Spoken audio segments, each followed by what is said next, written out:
Welcome again to Life with Jennifer JM, and I am your girl, Auntie Jen. Oh my God. Yeah, welcome to this video.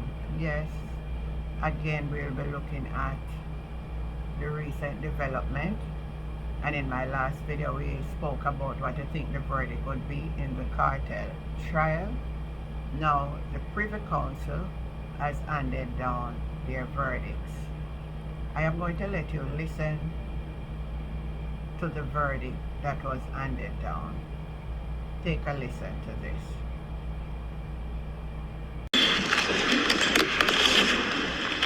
Judgment in the matter of Sean Campbell, Adidja Palmer, Kahira Jones and Andre St. John against the King. On the 13th of March 2014, following a 64-day jury trial in the Home Circuit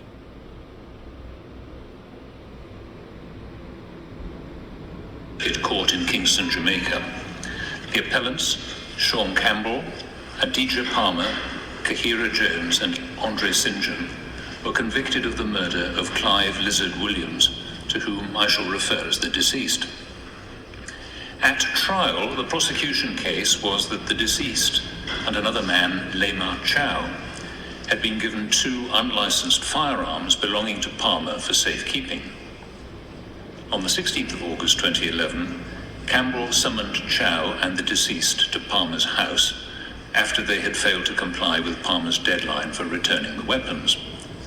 The prosecution alleged that they were met on arrival by Palmer, Jones and St. John, and that Chow and the deceased were both attacked, after which Chow saw the deceased lying motionless on the ground with Jones bending over him.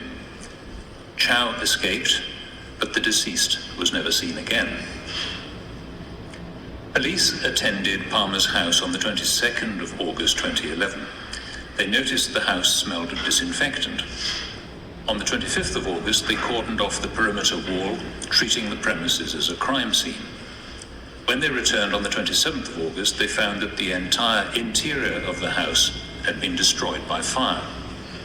On the 29th of August, police forensics reported a foul odor emanating from the living room.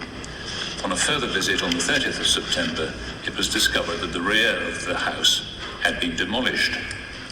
Police dug at the premises but did not find a body. The police seized the mobile phones of Palmer and St. John. Text messages, voice notes, and a video from those phones were put in evidence at trial. The prosecution also relied on telecommunications data which the police had obtained from Digicel, a communications provider. The prosecution case was that the mobile phone evidence and telecommunications data, taken as a whole with Chow's evidence, proved the fact of the killing, the reason for the killing, the method of disposal of the deceased's body, and the identity of at least one of the killers, namely Palmer. The four appellants each denied murdering the deceased. At trial, the appellants objected to the telecommunications data being admitted as evidence. They argued that the data was inadmissible because it had been obtained in breach of the Interception of Communications Act and the fundamental right to the protection of privacy of communications guaranteed by the Charter of Fundamental Rights and Freedoms contained in the Jamaican Constitution. The judge admitted the evidence. He ruled that the data could be relied upon by the prosecution even if it had been obtained in breach of the Charter or the Interception of Communications Act. Over the course of a 64-day trial, there occurred a series of incidents involving the jury. The jury was reduced to 11 members after a juror was discharged almost 8 weeks into the trial. On the final day of the trial, it was brought to the judge's attention that a member of the jury, who will be referred to as Juror X, had attempted to bribe other members of the jury. The judge questioned the jury forewoman, who stated that Juror X had offered bribes to each of the other jurors to acquit the appellants. The judge asked counsel for the prosecution and the defense if the trial could continue. It would not have been possible only to discharge Juror X, because under the Jury Act, a trial for murder cannot continue with fewer than 11 jurors. The judge decided to proceed with his summing up and gave a direction to the jury, reminding them of their function. The jury retired to consider its verdict at 3:42 p.m. The jury returned at 6:08 p.m. and by a majority of 10 to 1 convicted all 4 appellants of the deceased's murder. A 5th defendant was unanimously acquitted. Juror X was immediately arrested and was later convicted of attempting to pervert the course of justice. There was no evidence to connect his activities with the appellants. The appellants appealed against their conviction to the Court of Appeal of Jamaica, which dismissed their appeals. The Court of Appeal granted permission to appeal to the Judicial Committee of the Privy Council on 3 grounds, which were, first, that the trial judge failed properly to inquire into allegations of juror misconduct. Secondly, that the trial judge departed from standard practice in inviting the jury to retire to consider their verdict so late in the day, putting undue pressure on them to reach a verdict. And thirdly, that the trial judge erred in admitting the telecommunications data because it had been obtained in breach of the Interception of Communications Act and the Charter. The Judicial Committee of the Privy Council has unanimously concluded that the appeals should be allowed and the appellant's convictions should be quashed on the ground of juror misconduct, and that the case should be remitted to the Court of Appeal of Jamaica to decide whether to order a retrial of the appellants for the murder of Clive Williams. The board has considerable sympathy with the dilemma faced by the trial judge on the final day of a long and complex trial. Following the allegations of bribery, he had either to continue with the 11 remaining jurors or to discharge the jury. Despite this, the board considers that the approach taken by the judge was a material irregularity in the course of the trial, which makes it necessary to quash the convictions. This is for 3 reasons. First, the direction to the jury on the final day was inadequate to save the situation. The judge simply reminded the jury that they had sworn or affirmed that they would return verdicts in accordance with the evidence they had heard in court. The judge did not refer to the alleged bribery, of which, if the allegations were true, the jurors were already aware. Secondly, the trial continued with the allegedly corrupt juror serving as one of its 11 members. In the board's view, there should have been no question of allowing juror X to continue to serve on the jury. Allowing juror X to remain on the jury is fatal to the safety of the convictions which followed. It was an infringement of the appellant's fundamental right to a fair hearing under the Jamaican Constitution. Thirdly, the judge should have considered whether the remaining jurors might have become, consciously or unconsciously, prejudiced for or against one or more of the appellants as a result of juror X's behavior. For example, there was a danger that the attempted bribe could have made the other jurors overcompensate, consciously or unconsciously, if they assumed that the offer must have come from one of the appellants and that therefore they must be guilty. The judge took no account of this risk. The board is very mindful of the serious consequences which may flow from having to discharge a jury shortly before the end of a long and complex criminal trial. It is also very conscious of the danger of deliberate attempts to derail criminal trials by engineering situations in which it is necessary to discharge the jury. In England and Wales, there is legislation which allows a judge in certain situations to discharge a jury because of jury tampering and to continue the trial by judge alone. There is no such legislation in Jamaica. It follows that there will be occasions where, as in this case, a court will have no alternative but to discharge a jury and end the trial in order to protect the integrity of the system of trial by jury. In view of its conclusion on the issue of juror misconduct, the board holds that it is not necessary to express a concluded view on the other 2 grounds of appeal. For these reasons, the appellant's appeals should be allowed. The court is now adjourned.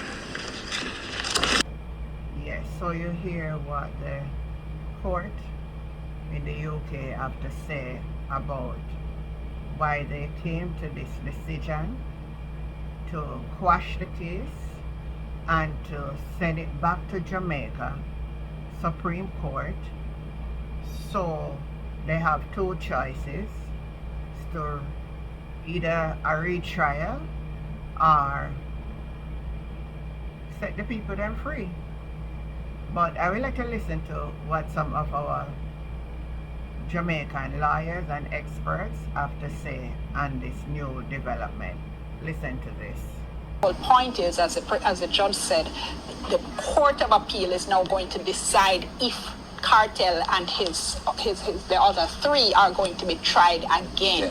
Yeah. In other words, this could, if the Court of Appeal says yes, there's going to be a retrial, this could start all over again from scratch in the Supreme Court, meaning selection of jurors, meaning presentation of the evidence, submissions, everything that's involved in a new trial. So it's not over yet by a long shot. It is obviously a big victory for Kartel and his team because now they have another shot.